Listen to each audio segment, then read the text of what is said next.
क्या कभी इंसान के रूप में दरिंदे के बारे में सुना है? अच्छा, रमन राघव के बारे में सुना है? नहीं? अगर नहीं तो आज हम आपको बताएंगे एक ऐसे दरिंदे के बारे में जो आधा इंसान तो आधा दरिंदा था। कहते हैं कि जब तक ये जिंदा था लोगों को मौत से डर लगता था। रमन राघव कोई बड़ा डॉन नहीं था, ना ही कोई बड़ा तस्कर सरगना और ना ही कोई गैंगस्टर। ये तो एक सीरियल किलर था जिसने अकेले 10 या 20 नहीं बल्कि 50 से अधिक लोगों को यमराज के घर भेजा था। चलिए आपको बताते हैं इस दरिंदे की कहानी शुरुआत से। 1960 का दशक था। रमन एक साधारण सा गरीब आदमी था जो मुंबई की झुग्गी झोपड़ियों में रहता था। बचपन से ही वो छोटी मोटी चोरियां करता, लेकिन जैसे जैसे वो बड़ा हुआ उसकी हरकतें खतरनाक होती गईं। कोई नहीं जानता था कि ये साधारण चोर आगे चलकर क्या करने वाला है। 1960 के दशक में अचानक मुंबई में हत्याओं का सिलसिला शुरू हुआ। एक के बाद एक गरीब महिलाओं की लाशें सड़कों और फुटपाथ पर मिलने लगी। ये महिलाएं रात में सड़क किनारे या फुटपाथ पर सोती थीं। पुलिस ने जब इन लाशों की जांच की तो पता चला कि सभी महिलाओं की हत्या के बाद उनके साथ बलात्कार किया गया था। इन हत्याओं का मास्टरमाइंड था रमन राघव।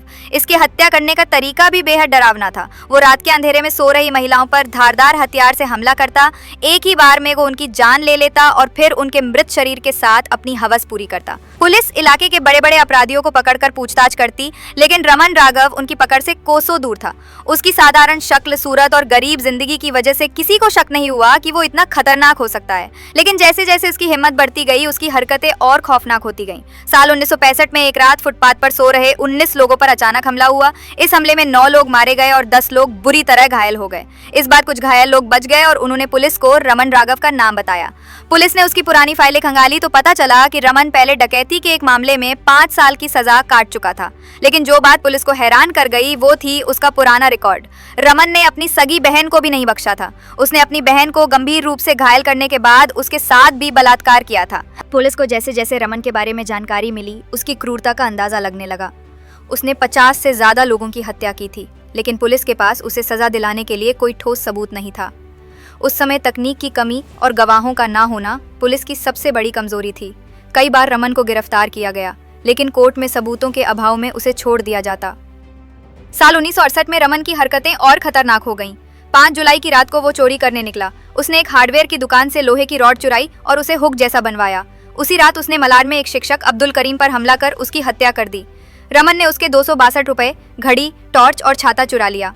छाता चुराना उसकी अजीब आदत थी। इसके बाद 19 जुलाई को उसने गोरेगांव में 54 साल के एक व्यक्ति की हत्या की और उसका छाता और चूल्हा लेकर फरार हो गया। 11 अगस्त 1968 को रमन ने मलाड में एक दंपति और उनकी 3 महीने की बच्ची की लोहे की रॉड से हत्या कर दी। हत्या के बाद वो मृत महिला के साथ दुष्कर्म कर रहा था, तभी एक वृद्ध महिला ने उसे देख लिया। डर के मारे वो वहां से भाग निकला। इन हत्याओं ने मुंबई पुलिस को परेशान कर दिया था। तत्कालीन पुलिस कमिश्नर ES मोदक ने सभी बड़े अधिकारियों की एक आपात बैठक बुलाई। पुलिस ने रमन राघव के पुराने रिकॉर्ड, फोटो और फिंगरप्रिंट सभी थानों में भेजे। पुलिस ने आम लोगों में उसकी तस्वीरें बांटी। एक महिला मंजू देवी ने उसे पहचान लिया। उसने बताया कि 24 अगस्त 1968 को उसने रमन को देखा था। वो खाकी हाफ पैंट, नीली शर्ट और जूते पहने हुए था। 26 अगस्त 1968 को क्राइम ब्रांच के इंस्पेक्टर एलेक्स फियालो ने रमन को भिंडी बाजार में देखा। उसके कपड़ों और गीले छाते ने इंस्पेक्टर को शक दिलाया।